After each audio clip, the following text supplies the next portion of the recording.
everyone. Thanks for coming. I'll be talking today about formatting of floating point numbers. So what does it even mean? As we all know, computers work with binary. So what I will be talking about is converting the binary floating point into human-readable decimal representation we can all hopefully understand. So a few words about me. I work at Facebook on the Swift RPC and serialization framework. You may know me as the author of the FMT library and C++20 stud format proposal. I'm a world expert in -0. I have a standard proposal for that. And you can find me on GitHub and Twitter. So what made me interested in this topic? A few years ago, a user of my open source library opened an issue asking, can we have faster float format, please? And they referred me to some code even. So it took me a while because I was busy with other things. But ultimately, I looked into various algorithms and implemented some of them and researched the topics. So this resulted in an order of magnitude performance improvement in formatting compared to Printf and IO streams. And this is in general a fascinating topic, so I'd like to share with you my findings. It looks a little bit fuzzy, I'm sorry. So if you read the abstract of the talk, I made this pitch that by the end of it, you'll be able to do the conversion in your head, or maybe with a little bit of piece of paper. Or you'll get your money back. So for the refund part, talk to Jamie. I'm sorry, I'm not dealing with that. So first, a little bit of history. So floating point has been around for a while. So it was casually introduced in the paper Essays on Arithmetics by a Spanish engineer and mathematician, Leonardo Torres Quevedo. Hopefully I'm pronouncing his name correctly. And he even had some sort of implementation in his electromechanical version of analytical engine. As you can see in this portrait, it looks sad, and I think kind of related to him working on floating point. So, so if we go further in time to electronic computers, we have in 1938 Z1 by Konrad Zuse. It used 24-bit binary floating point. And in 41, later evolution of that, Z3 had even plus minus infinity and some sort of exceptions.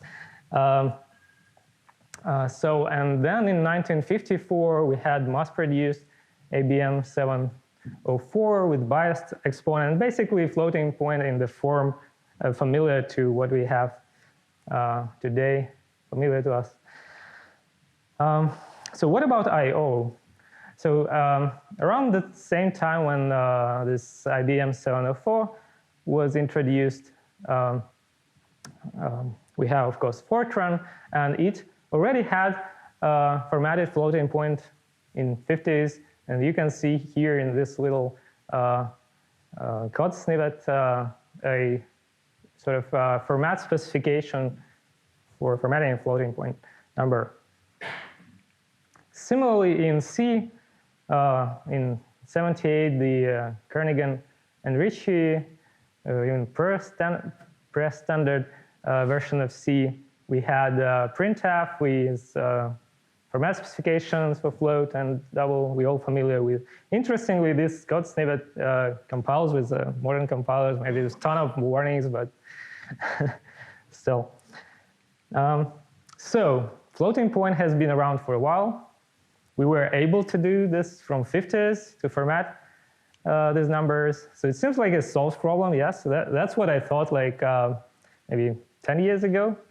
So we can just have some fun instead of looking at the stock. Well, not really. As it turned out, if you look at some of the papers in the area, this is an active research area, so let's look at some random paper and the references in it. So I present to you Exhibit A. So this is a reference to the paper printing floating point numbers, a faster, always correct method. So we suggest that there are not always correct methods, or slower. So I thought that if you're allowed to be incorrect, you can always be fast. But anyway, so if we look at these references, we see like 2016 and even later papers which discuss formatting of floating point numbers. So what do we have in 2019? So neither StdIOR nor iostream give you the shortest decimal representation with round-trip guarantees.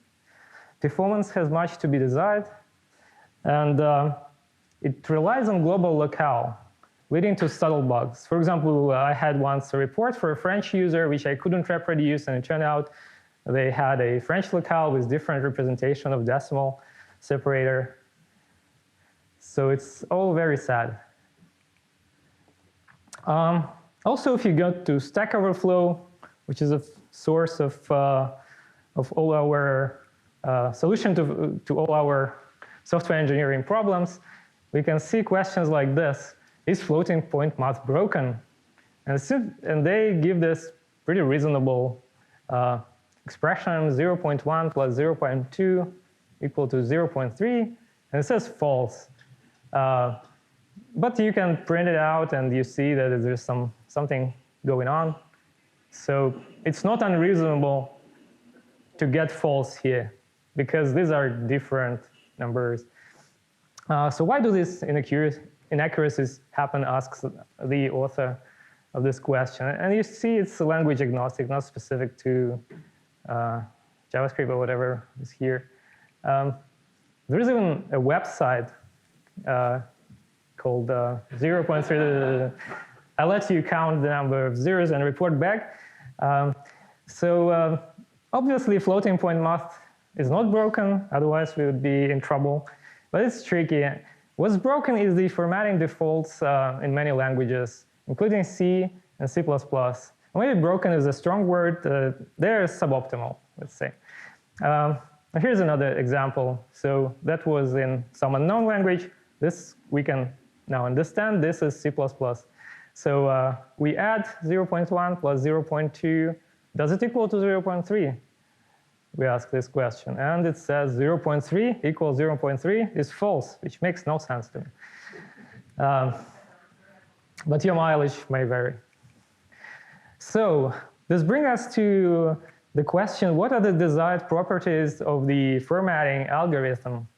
And Steele and White formulated them in 70s, early 80s, and I give a reference to the 90s paper because that's a retrospective, so to speak, paper where they discuss this question.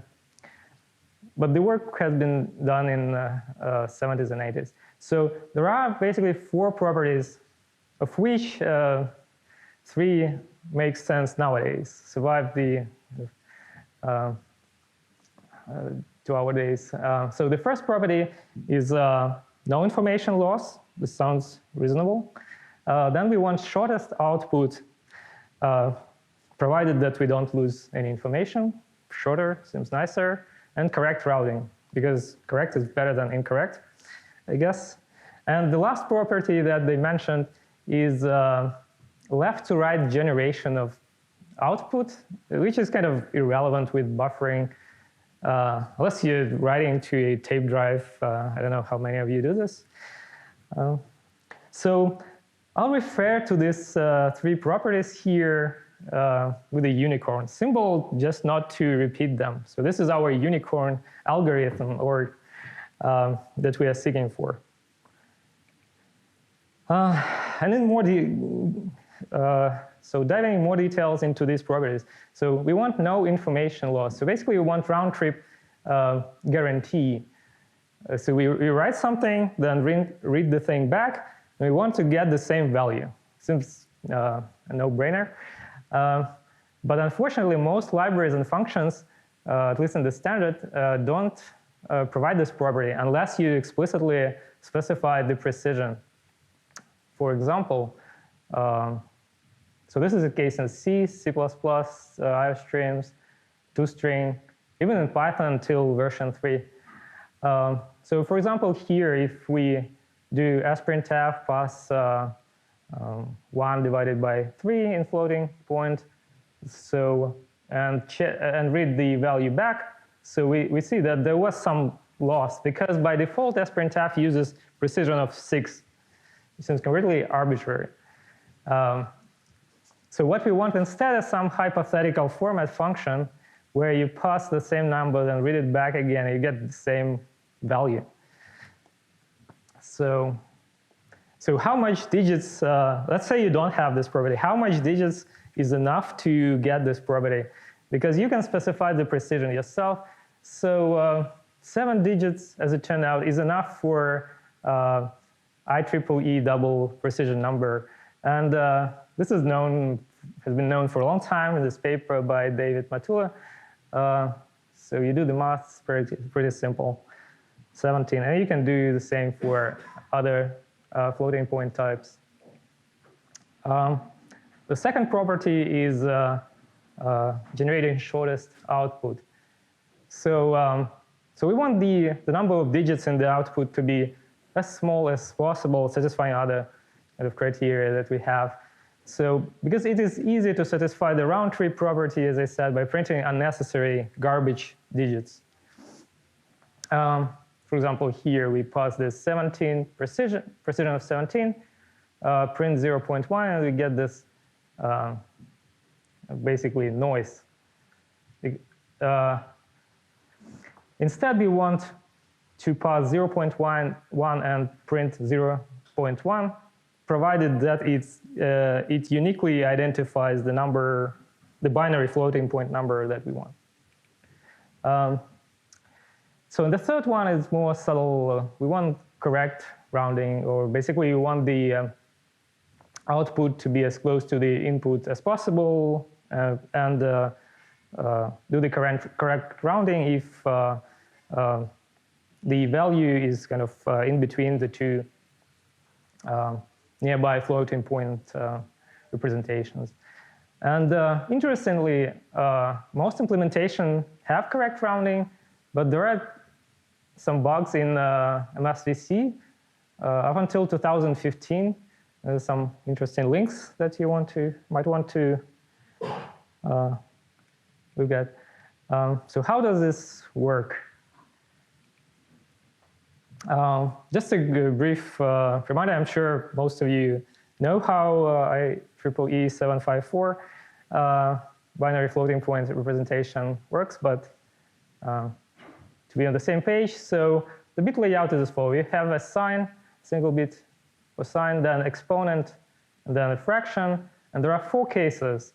So if exponent is between 0 and all ones, smaller than all ones, then we compute the value as -1 to the power of sign. Then we have implicit 1 point fraction multiplied by 2 to the power of exponent minus bias. We also have the normals where we don't have simply explicit 1, and the precision is lower. And we also have plus, minus, infinity, and nans. So pretty simple. For example, here's a double precision binary floating point. So exponent, there are 11 bits for exponent, 52 bits for fraction, and bias is 1023. And we can compute all our values from there. And to give a specific kind of example, here's an approximation of pi as double. So we have exponent, fraction, and if we plug in all of that into our first formula here and just compute, we get this 3.0 whatever. Unless you live in Indiana, where there's a law that pi should be 3.2, built to 246. So what comes to your mind when you think of about floating point formatting? Can someone suggest what should be the attribute here? Hard. Is what? Hard. Hard. Slow. Fun. Fun. Oh, I like that one. Okay, so I'm going to convince you that floating point formatting is easy. So which is the direct opposite what was suggested by the audience. That's unfortunate. Well, there's a small print. There's always a small print. Here it says conceptually easy. And now we'll look at one algorithm in more detail. This looks, no, I don't think. So that looks too much math for 1 hour, well, 45 minutes remaining. So we'll find another way. Let's look at it graphically. Try to visualize things. So let's say we're given a input floating point number in binary representation. Let's call it v, and it's greater than 0. You might ask, what if it's less or equal than 0? If it's 0, that's easy. We just have 0 in double quotes. Here's your textual decimal representation. If it's negative, you negate it, and then do this thing, and then prepend the minus. So we can assume that it's greater than 0 without loss of generality, as they like to say. And then we look at the neighbors, which are the next representable floating point value and previous one. Oh, I'm sorry, neighbors. So, and halfway between these two, we have so-called boundaries. So note that these are not representable anymore. But at least in this particular floating point representation we have chosen. And the simple observation is that numbers in this region between m minus and m plus, they round to v. And so all we need to do is to find some largest case such that this expression falls into m minus m plus interval. There is some, we need to consider also the case where they're exactly m minus m plus and apply rounding modes and such, but let's ignore that for a moment. So basically what we need to do, we need to generate decimal digits from the left and discard, round up everything that's remaining, remaining decimal digits until our value fits in this region. And then we are done. Oops. I've done something wrong. Okay, we're back. So, yes, here we go. And what it gives us two integers basically. The k, which is a power of 10, and it gives us this rounded value, which is kind of the first few digits of decimal digits of the number we are looking for. And then we know how to format integers, I hope. We can pass them to something and get the textual representation of a floating point number. So yeah, happy now. So let's go with a specific example. Let's say you're given this double 1.23 E is 45. So if we look at the binary representation, so we have this 53 binary digits here because, as I said, we have 52 digits in fraction plus implicit 1. So I left 2 zeros here, so everything aligns.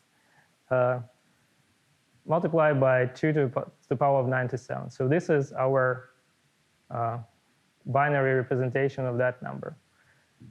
And this is a bit silly because, so basically we are looking how to represent this number in decimal when it's already given in decimal. Only because people are very bad at understanding binary. If I gave you this number, you won't believe me that that's this. You might not still believe me now, but you can check at least. So anyway, so we're looking at this number and trying to convert it into decimal. So what we do, we find the predecessor, we find the successor, and by adding, so the successor is found by adding 1 to the kind of least significant digit in our representation of floating point. And predecessor is found by subtracting. And halfway between them are our boundaries, m minus and m plus. And as I said, they are not representable in as doubles, because we have more precision. We have 54 bits of precision. So let's go back to our visualization. So this is our number. We can write it down, all the many digits that it has, and so we can plot predecessor, successor. So in C++, there's a function to get these two. It's called, I think, next after. And then we plot the boundaries. And so what we should do now, we should find the k. We should start generating digits from the left. So how can we do that? So first we can take a decimal logarithm of our input number. We know what's the initial power of 10. We start from there. So we divide by initial power of 10. We find that the first digit is 1. So our first kind of approximation is 10 to the power 45. It's not very good, but that's a start. So then we start decreasing k. So we decrease it by 1. So we divide this number, our input number, by 10 to the power 44, rounding the rest. So we get the second approximation and the third approximation. And the third approximation, we discard everything, all the 9s, round them up to 3. And magically, we are in this nice little region, m minus m plus. So we kind of got our answer. So we know that k is 43, and we've generated these decimal digits. So there's a number of ways of doing this computation. One thing to remember is that in general, computations should be exact or done with high precision. So so all these numbers is looked at. So these are integers. So we know how to look at integers. That's just big. So we can use a multi-precision numeric library, or there are algorithms that can optimize that and avoid multi-precision. But basically, we reduce the problem from formatting floating point to integers, computations on integers. So let's look, for example, at Printf and see where the issues with performance come from. So the problem comes from the fact that the full exponent in double is it's pretty big. So we have to work with very large integers. And if we run a simple program that does a single printf of a double, we'll see that we see some interesting things here. So the two functions mpn is a multi-precision, calls to multi-precision library, which take quite a lot of time. So this is the part that generates these decimal digits.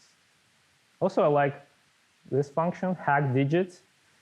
You know, when you have hack in the function name, that something curious is going on.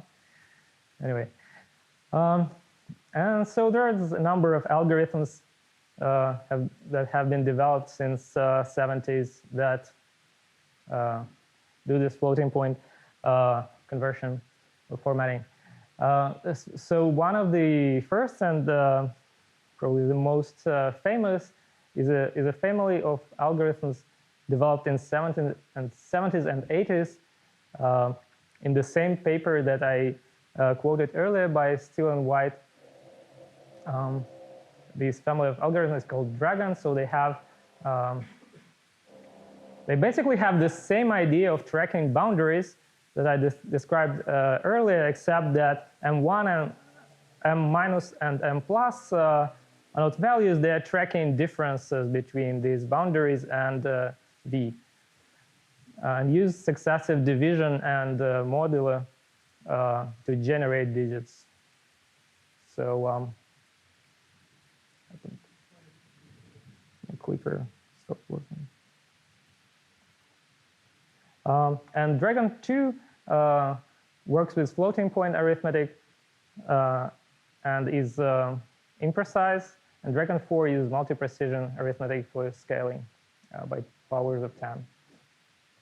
They also proved that it's possible to to use fixed precision integers for certain cases, but they haven't proved it in general. So then there is a family of algorithm called Grizzle that emulates higher precision floating point with integers. And this is implemented in a pretty well-known double conversion library.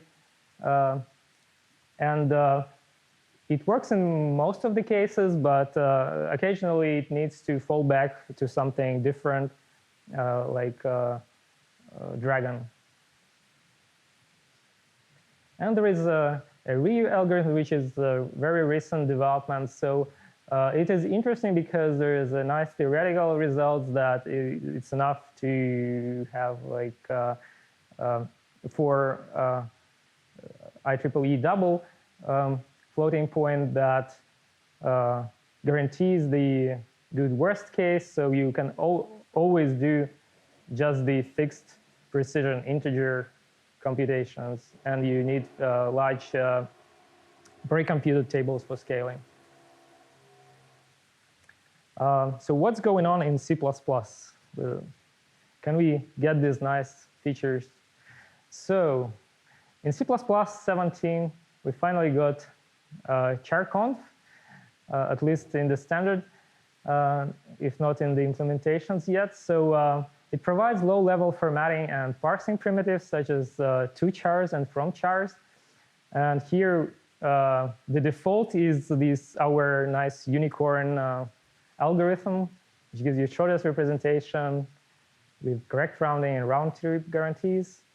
And it's locale independent. So it's a very nice improvement over SN printf. Here's an example of how to use it. So you have a buffer, you call to-chars, providing the buffer and the beginning and the end of the buffer. You pass the value. Then you need to check the return code. It's a little bit of ceremony to use that, but so it is great, but there are some problems too. So it requires manual buffer management. As you can see here, error handling is a little bit cumbersome, a little bit better with structured bindings. One kind of more subtle problem that not many people are aware is that it cannot be easily integrated into higher level formatting facility, because if you say want to insert 1,000 separator, you basically need to again reparse the whole thing and like do textual manipulations. So it's not that great. And another problem, it hasn't been really implemented everywhere yet. So STL, the person, not the library, has done some heroic work in this area. So hopefully other library implementers will catch up and this will be available. We'll see. So also in C++20, we'll have stud format, which is the high-level formatting facility I mentioned before. The stud format function, which is in spirit similar to Printf, but as Printf, but it's fully type safe, extensible. Has a it also, in regards to floating point, the default is the same as with two chars. It's this nice unicorn algorithm, round trip guarantees. So it is implemented in FMT library. It gives you control over the locales, and here's a little example, same as we saw before, the 0.1 plus 0.2. Here you see what's going on, because the default doesn't lose any precision. So what about FMT? So the default is our gain unicorn thing. It provides you rich formatting mini language. It supports iterators, size computation, prelocating buffer, gives you high performance.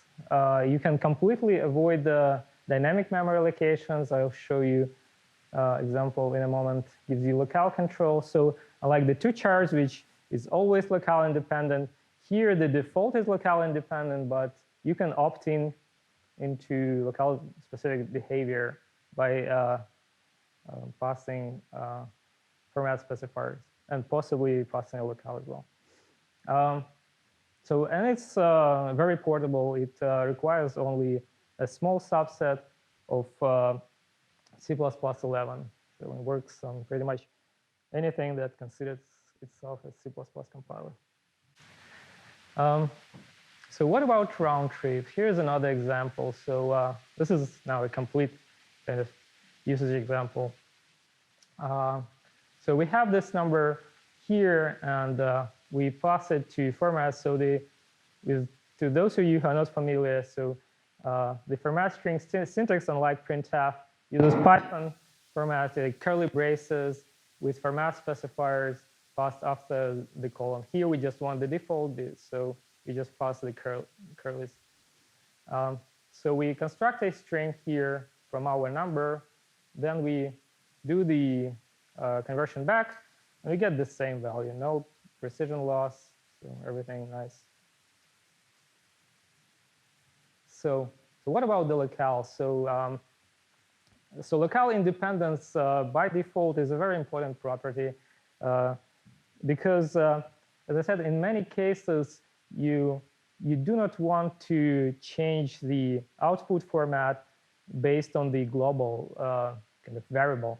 There are some safety implications and also correctness. So for example, if you're writing a JSON file or XML or some other, there might be some predefined format in which you write. And so if you do write something and then locale, and that is read in a different locale, that breaks your format, and you get bug reports from users. And also, it's faster not to go through locales, which is a nice side effect. So here, the default is 4.2, so you'll never get anything other than a decimal point, regardless of what is going on with the global locale. And a separate format specifier, which is currently called n, which we changed a week ago in the standards committee meeting to be capital L and apply more broadly, will give you the locale-specific representation. So you can change the global locale, set it to Russian, UTF-8, and it will use decimal comma, which is common in Russian and some other European countries. So currently this only gives you the general format, similar to %G in Printf.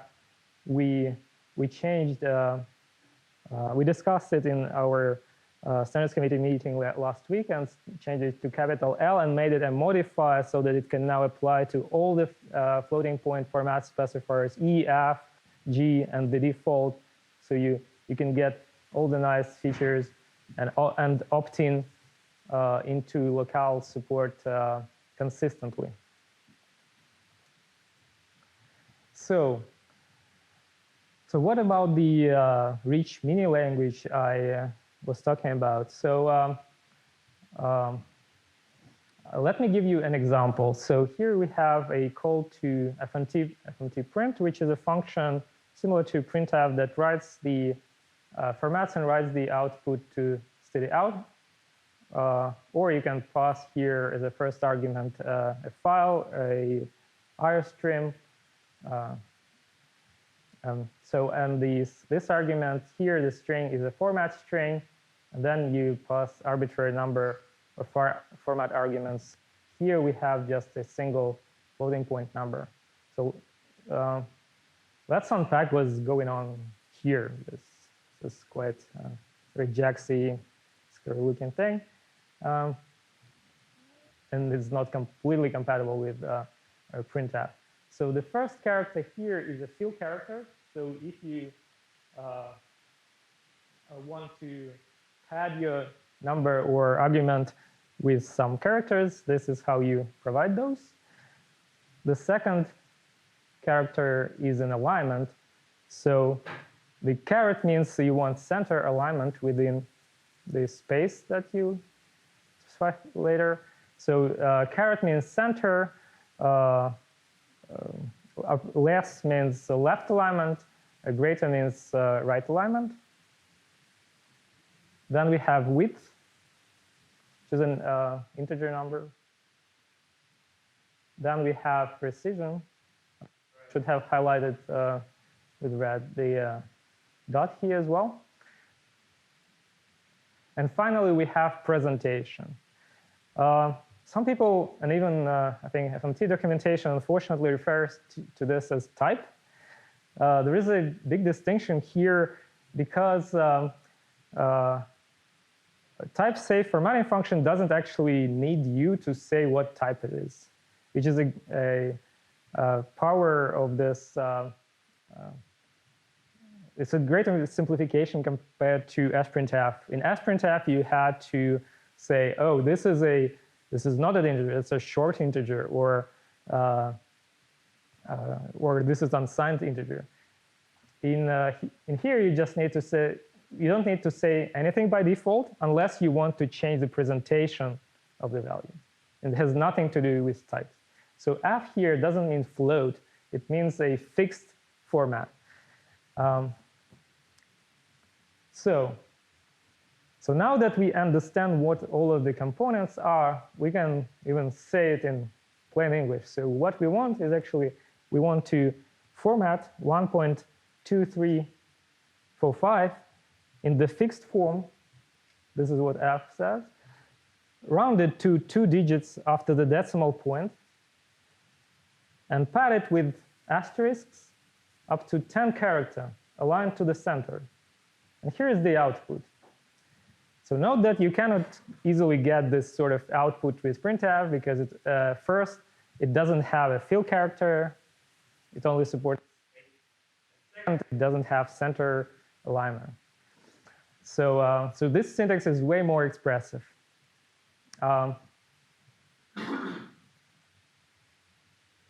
So if you have any questions, please feel free to interrupt. Yes. A rounding mode.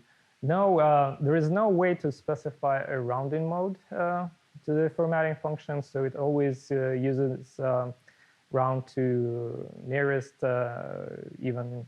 So tie breaking is round half to even. So the question was, do I have rounding modes? Any other questions, comments? Okay.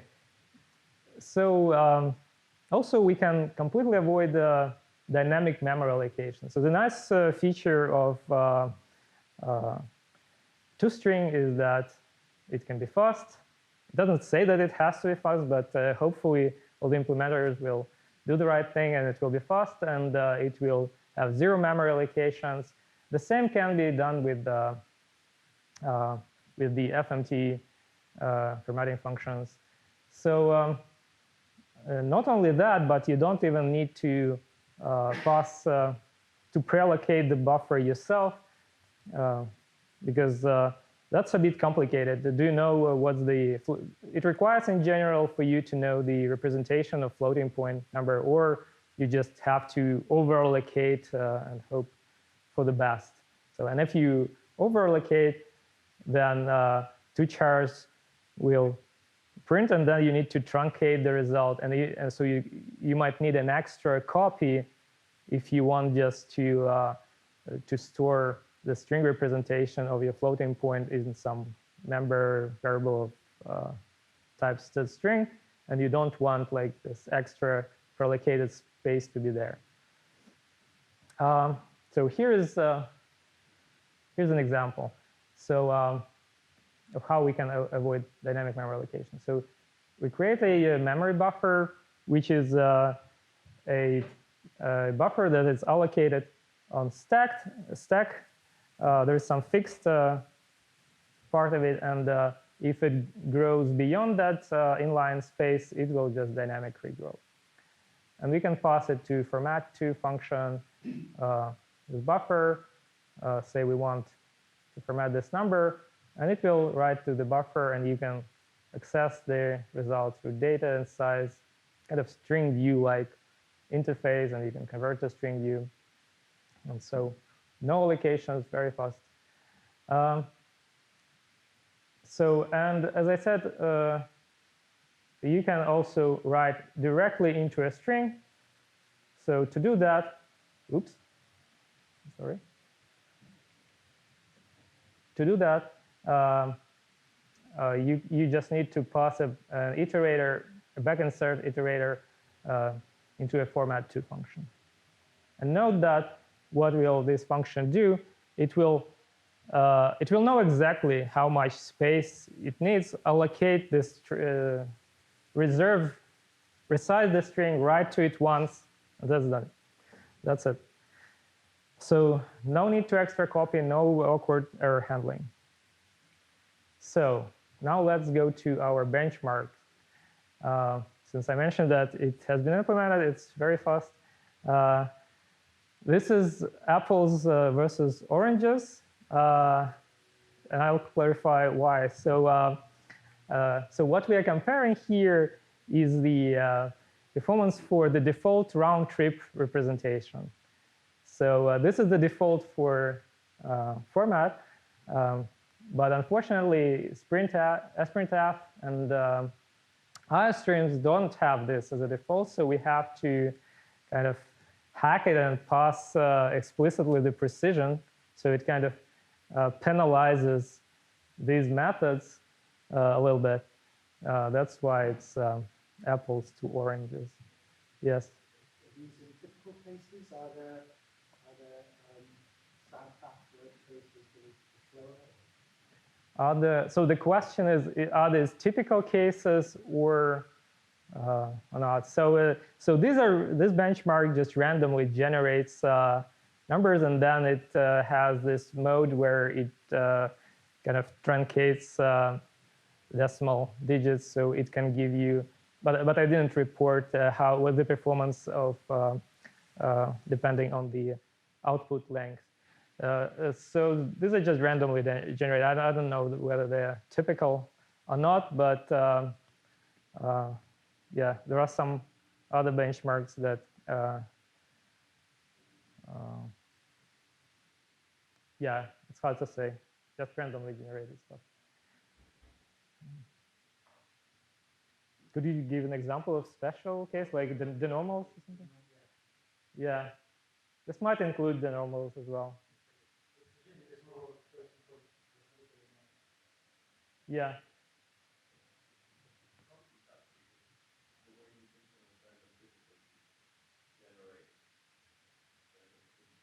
Yeah. That's exactly how it works. Yeah.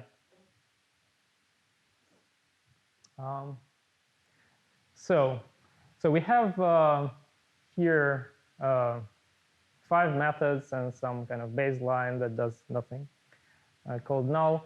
And as you can see here, so the double conversion and FMT give you about the order of magnitude performance improvement.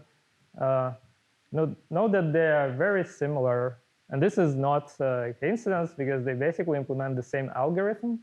Note that FMT actually does way more work here because it's a high level formatting function.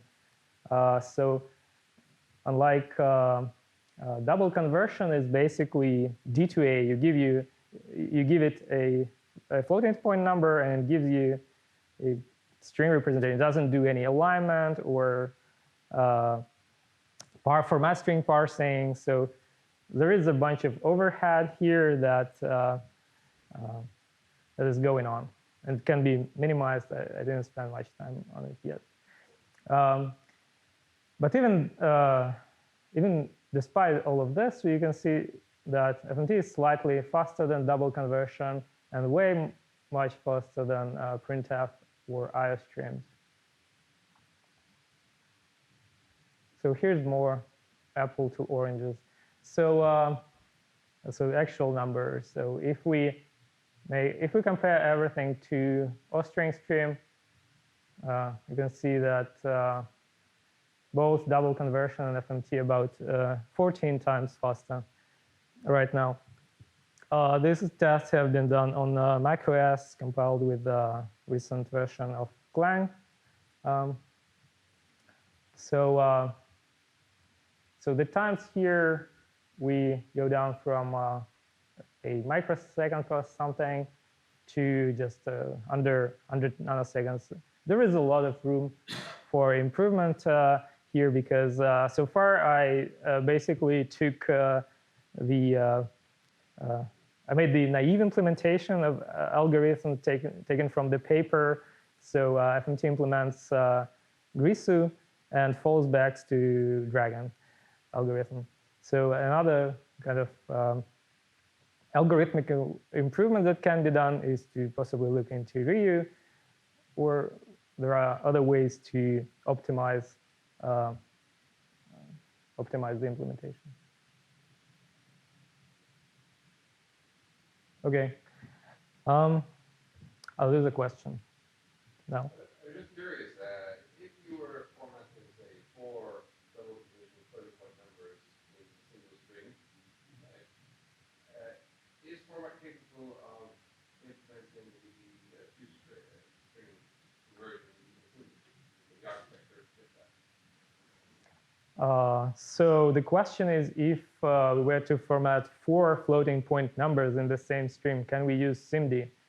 Not so much in terms of the format architecture with that optimization.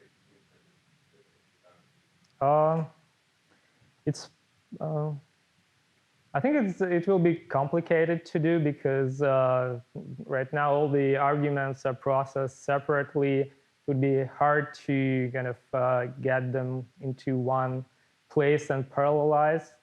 Yeah, I need to think about it.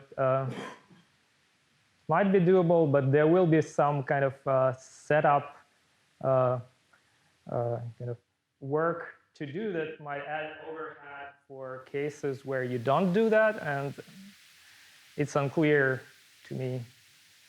Sure. I mean, most of the cost is the chain of modulus operations, and modulus is obviously a very expensive operation. So I mean, if you have a chain of them that sequence one another, the compiler or the CPU has to execute those one after the sequentially. There's no optimization at the core level. So I was curious to see if we can do some context or tricks to aid a compiler develop at the CPU. I don't know. I don't know if it would be worth it, as you say. The overhead setup and paradigm might just not be there. Yeah. Also, these algorithms I showed you, they are kind of branchy. They are. I'm not sure they're really easy simdable. What's the correct word? But that's an interesting suggestion. I don't plan to look into it ever. The standard library probably 4 set, right? Yeah. So some references. So this is the paper that I mentioned about that gives you the precision that is enough to round trip, and some other interesting results. This is a seminal paper on how you actually do the formatting. I highly recommend, if you want to just read one paper on the topic, this is the one you pick. It's very well written, very clear and approachable if you don't go into the proofs. Then there is a Grizzle paper and the Ryu paper. And here's a link to the FMT library. So any questions, comments?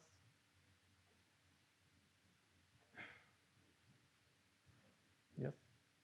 Does locale support Unicode separately? No, unfortunately, still locale API is very limited. The facets have this unfortunate problem that they mostly work on code units. So the separator should be a single code unit, which means that you cannot use an emoji as your decimal point. Because Slovenian scientific notation uses top decimal. Yeah. Then, well, depending on it won't work in Unicode, but in some encodings it might. I don't think we have I don't think Windows 125 Uh-huh. 125.2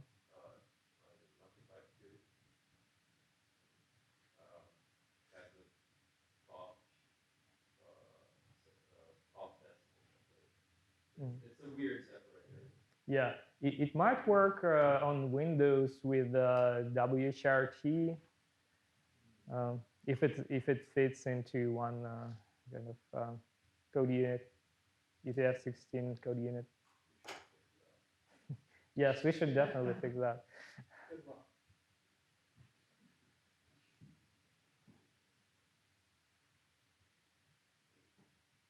Any other questions?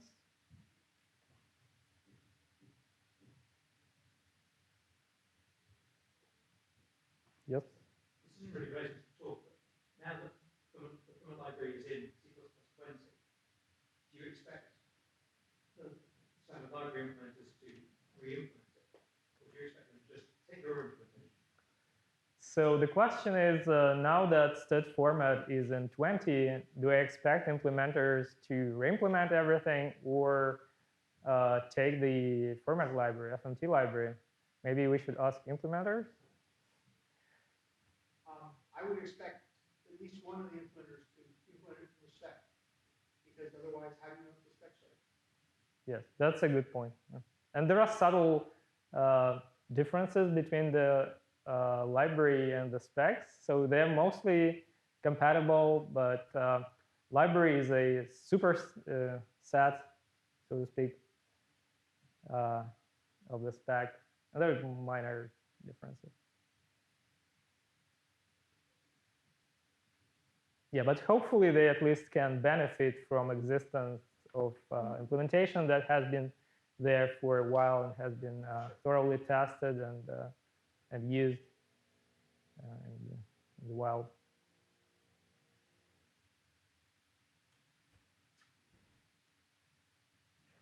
Okay. Thank you all for coming again.